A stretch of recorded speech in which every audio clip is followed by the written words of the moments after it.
upgrades of the water distribution network, as well as the mapping of the water distribution network. All right, you said quite a mouthful. Yeah. I want to dissect that. Well, we can do it now. Yeah. So in terms of the mapping, the upgrading, what has that been like? I know that you're new to the job relatively. You're less than a year in, roughly about 8 months. 8 months, correct. Yes. So you wanted information on the mapping aspect Yes. of it. So this is also very new for me.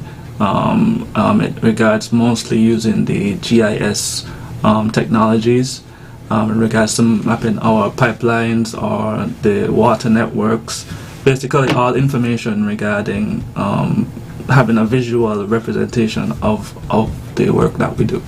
Now that's really interesting because a lot of what you do is abstracted from the public Correct. eye, Correct. right? And I know that our inspector of quality can give me some insight into what he does as well. So let's go ahead, Sean. Well, basically, good morning, everyone. Sean Greenaway, Inspector of Quality, Water Services Department. I'm basically in charge of a number of aspects within the department. I'm in charge of a crew of guys where our job on a daily basis is to travel to the mountain, clean the intakes, clean around the pump stations, in charge of security of the reservoirs, the tanks, the water services compound, whatever equipment the water services own. That's my responsibility. Manage the water lab, but that is presently being refurbished, so we could expound a little more on that later on. I respond to customer complaints in terms of aspects of water quality. Some persons turn on the taps at home. They would have they'd see dirty water running. My job is to respond and try and investigate and put their mind at ease whether the problem is from us or whether it's internally on their problem, and try to get the matter solved. I also would liaise with the environmental health. Presently, since our lab is not fully operational, they are the ones who would go out and do the quality testing at the various sites, standpipes, whether it be the intakes itself. Wherever our water sources are, they would go out, do the inspection, and let us know that whether or not the quality is up to standard. And what I mean by standard, our guidelines, we are guided by WHO standards, which is the World Health Organization. So the standard is not just used here in St. Kitts, but is used and recognized internationally. Also, I'm also directly in charge of the Lagreet water treatment plant. There we do minimal treatment of the water. The water comes in from the intakes, goes into some smaller tanks. We have several different tanks, different process. We will go into the weirs. That's where we do basic measurement, so we could actually calculate the flow of the water coming into the plant. From the weirs, it goes over to the sedimentation tanks, or other persons might know it as settling tanks, like any debris or heavy material should settle to the bottom of the tanks. And then it'll go over to another set of tanks we call the filter tanks. These are filled with sand and gravel, and whatever finer particles should settle on top of the filter bed, and then the clean, pure water should go to the storage. And then in the storage, that's where we would add chlorine to treat and kill any further bacteria that's in the water before it goes on to the customers. So you are responsible for making tap water safe, basically. Right. And listening to you, essentially, yes. And listening to you, I thought there were a lot of things that I took for granted, which I'm sure our reviewers actually did. You turn the pipe on, you think that water is safe, and you just consume it. Yet hearing you talk about all of those processes that have been abstracted, it's really involved. Right. You mentioned lab work, and obviously you are inspector of quality. So I'm going to ask you to break it down for us. What are some of those things that you look for? We know that you mentioned we are guided by the WHO standards. So in terms of that quality check, in terms of the testing, what do you look for? Okay, for quite a while, we haven't been, for years we were monitoring the wells closely, especially. So there are certain simple indicators which could tell us, okay, by not looking at it, you cannot see certain contaminants in the water. Or a water might look clean and pure and you feel it's drinkable. But the makeup of it, when you do certain testing, is actually not drinkable. So basically, at the wells, which is more critical, let me start at the wells, which is critical, we'll go under the and we do what we call a TDS, where we monitor like the total dissolved solids. We do like salinity, that would tell you if the water has any salt and stuff like that. And these numbers, they go hand in hand. If these numbers rise to a certain, so for instance we have a chart, let's say from 1 to 10, and you know, okay, 5 is midway, and then after 5, you know, you start to get critical. So let's say I go monitor today and it's like 6 going up, well I know there's something wrong. It gives me an indication of, okay, whether we should turn off the well, rest the well, or if we could continue pumping. So these are like simple tests that we do that could tell us, okay, we are running the well at a critical state. Because for one, if we're not getting enough rainfall, so the wells could recharge, and some of these parameters could stay under safe control. For instance, you have a little bit of salt water. And if you continue adding more water, fresh water to it, after a while you won't taste the salt. So it's simply, basically, that's what's happening in the well. You started getting salt water, which could harm and damage your appliances at home. So you don't want that happening. And also, if the well water starts becoming too salt, you'd actually eventually lose the well. So it's like, if you understand the makeup of the well, let's say you have like salt water and a lens of fresh water. So you're pumping down the fresh water, then you have rain that comes that builds back up the fresh water. But you're not having any rain, so what happens?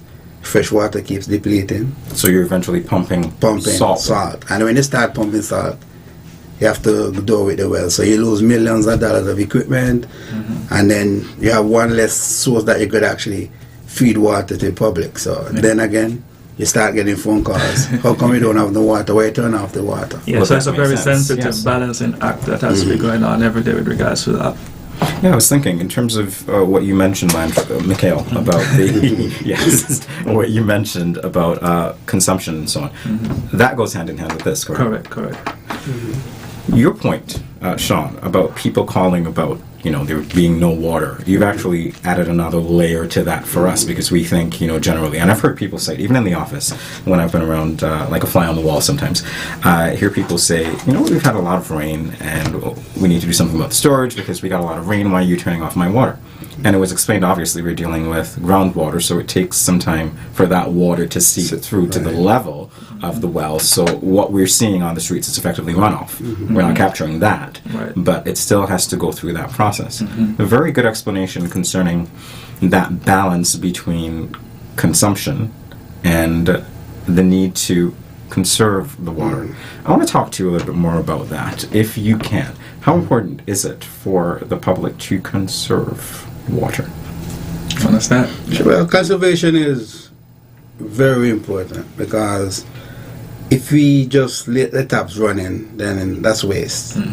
I mean, sometimes we do thank the public when they call and say there's a leak there. We encourage them to continue calling, because sometimes their eyes, they help us, because sometimes where the leaks are, we might not be aware, we might not see. You know, sometimes a leak might be in the public and we still unaware, because we have it's not just about fixing pipes for us. We have so many aspects within the department to keep running. You know, we have infrastructure to maintain. Sometimes we have to do a balance. The pumps, just like a vehicle, they require preventative maintenance. So sometimes even the water is off, is to maintain a pump.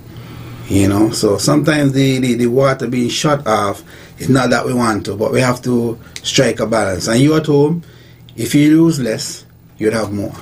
So in a nutshell, you use less, there'll be more for you at times, and it might be even less downtime.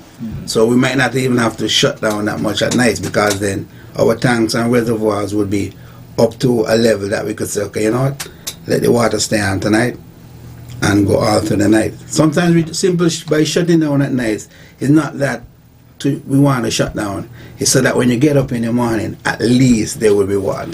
I keep hearing that, but I hear it, of course, because I'm interacting with you quite a bit. So I keep hearing that. I don't think the public really understands that, but that's actually why it's important. And again, you've added another layer to it, which is to conserve the well, because you need the well and you need that source.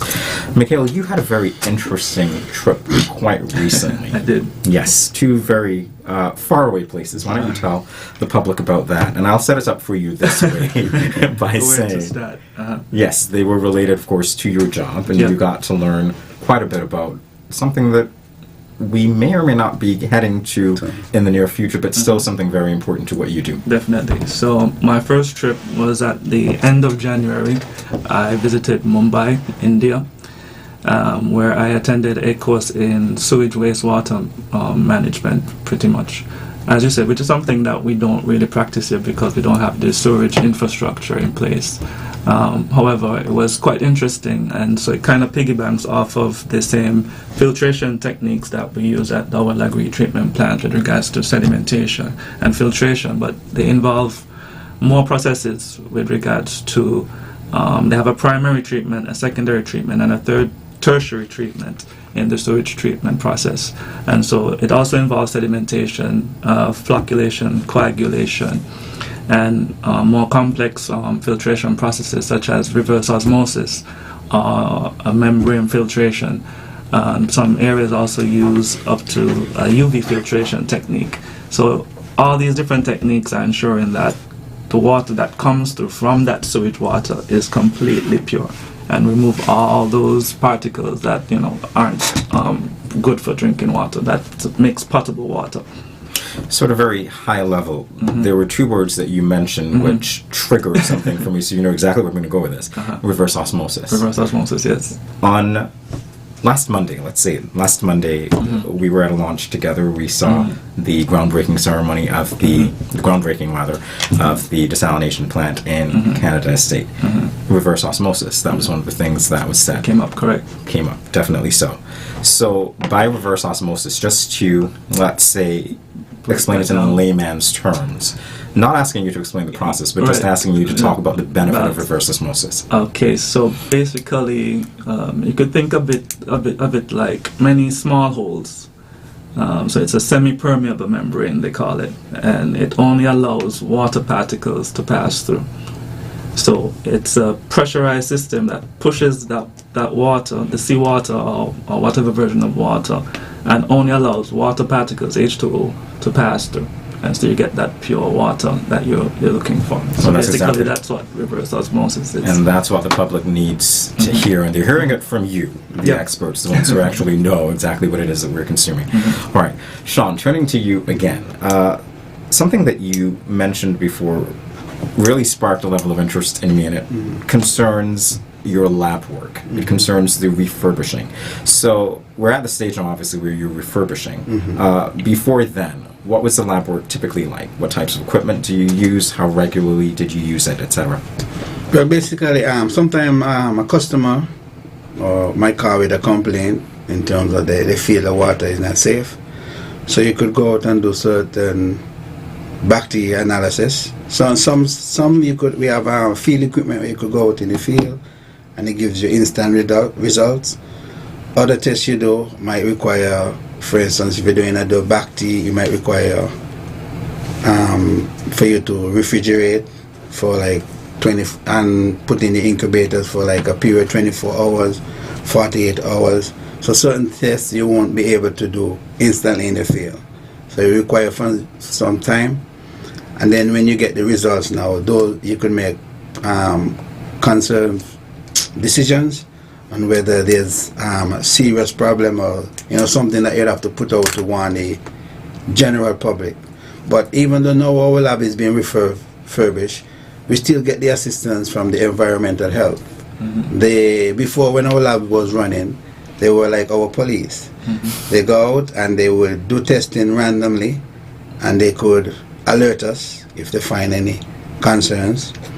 And if we do require certain tests, we could also go to the Bureau of Standards and they would perform these tests for us at a cost. But right now, if a customer call, and it depends on the kind of test or analysis they would like, it would have to go to the Bureau of Standards, which require a fee where they might be the one who incur the cost. If not, then we would foot the bill and we would do the testing. And in terms of part of what Mr. Isaac said in terms of sewage, we might not be have like sewage on that level here. But if you realize most of our wells are underground, and the type of tanks we use at home are septic tanks that actually seep underground. I need you to repeat that. Right? No. It might sound away, but it's the reality. Yeah. So in terms of monitoring the wells, that's one of the things we'll be able to pick up if we're having intrusion by sewage, because there are certain, for instance, fecal coliforms. They're only found in like animals and human feces. So that would give you an indication if your water is contaminated from sewage. So you see now how they go hand in hand. Yeah, so that's also one of the parameters that we test when we do our water quality testing. Okay. Alarm on my face. You can see it. That's fine. But you're testing, and I like the fact that you are doing that a little, let's say, away from the public eye, a bit away from the public eye, because I'm certain that there are many people who don't realize that all of this is going on, all of this collaboration, all of this testing, just to ensure that when they turn their taps on, when you turn your taps on, you actually have some water. So safe drinking water. Safe drinking water. That's it. Safe drinking water. And we're at the point, obviously, where people are concerned about returning to that 24-hour supply. To pick up on what Sean said, though, concerning the seepage, the potential for seepage, how much of what he said and what you learned on your trip do you think would enable you to better improve the Water Services Department? I think we have a lot to be happy about in regards to our water sources in St. Kitts, because as you see in India, they rely heavily on the wastewater treatment plants. We have freshwater sources. About 30% of our water is from surface water, and the remaining 70% is groundwater. And so we don't have that much contaminants compared to what other countries have to be faced with. And so we have these two sources of water currently, whereas many countries only have that one source of water. Some places only rely on desalination. I did get to mention, while I was in Singapore, so that was my second trip, I was there for a week where I did a course in integrated water resource management. And so they push the idea of their 4 taps, which is imported water, desalinated water, the rainwater or the source water, as well as new water, what we know as wastewater. However, they've termed it as new water because they don't believe that water is waste. And so I found that very transformative. And so I hope that, how I can integrate that kind of mind frame and change in mindset in the minds of Kittitians and divisions, I think it's quite important. Definitely. So sometimes it's the branding, as you say, new water versus wastewater. It's interesting. I think that's what we should go with. So we'll give you credit for it. Right. All right. So interesting. We've talked about what you do. We've made it sound like it's, I don't know, Santa coming at Christmas giving you presents, a bed of roses. But I'm certain that there are challenges. So Sean, I'd like to start with you. What challenges have you encountered? Well, still to perform certain aspects of the job. Like I said, we're refurbishing the lab. So that is one major challenge. We have to rely heavily on outside, like for instance the Bureau of Standards or the environment help to do certain stuff for us that we could have done instantly and probably get the results instantly. So just waiting at that time sometimes to get back results could be critical. So if we were able to perform certain tests on our own instantly, then we could have them to verify that what we found is or is not. So that's one aspect. I mean, and almost every job site you're going to find manpower, because certain jobs you actually require muscle, manual labor. No matter what type of equipment you bring in, they can't help.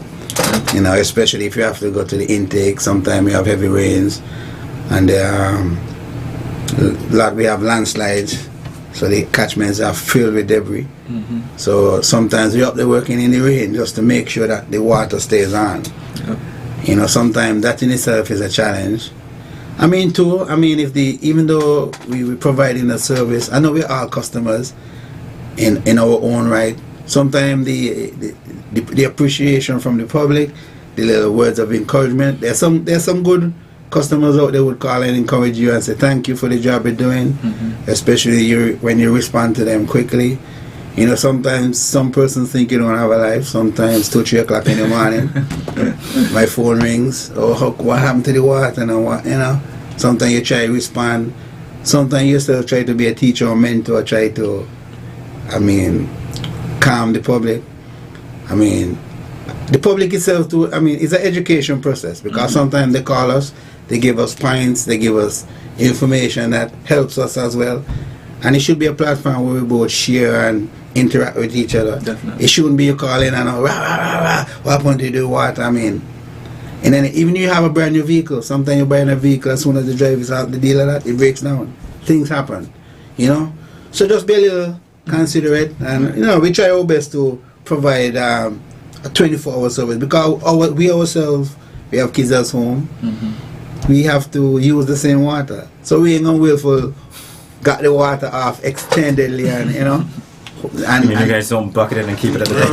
No. We're not trying to prevent you from having water. We're just ensuring that you have a good service. Right. So, it's very challenging, but I know a lot of guys we're committed to what we do. Definitely. We put 100% in what we do. The public might not see that. They only see when we, as they just say linemen, but they see the part behind before you reach that stage. That's true. That is true. So that's basically it. And we'll keep doing what we're doing. And hope to provide a better, a more improved service, shortly. Well, I didn't actually open the phone lines officially, but if you're listening and you want to interact with these gentlemen, we have a few minutes left, so feel free to do so. Michaela, I'll ask you about the challenges that you've encountered now. I think very similar to what Sean goes through. Most of our challenges are surrounded with budgetary constraints and pretty much limited resources, really, but our minister said something very interesting at our staff dinner recently about if there's any magic in the world, and it is contained in water. And I find that I'm working with a lot of Houdinis and MacGyvers, how they manage to turn nothing into something. And so even in light of these challenges, I'm compounded by the fact that everyone is really doing their best in ensuring that we have a 24-hour supply of water as much as we can. Definitely so, and I think I've gotten quite a few messages from you. You talk about your phone going off at 2 or 3. It's never been 2 or 3. But in terms of letting the public know, you're upgrading something, you're fixing a pipe here, you're doing this, you might be out of water. You're responsible for sending those messages to me as well. Yeah. And so there is seemingly quite a bit of infrastructural improvement underway at the WSD that people might not see except for when they don't have water. Right? Correct. But you're still doing that. Seems like we have a caller. Good day, caller. You're live. Good day, caller. You're live. Good day, caller. You're live now.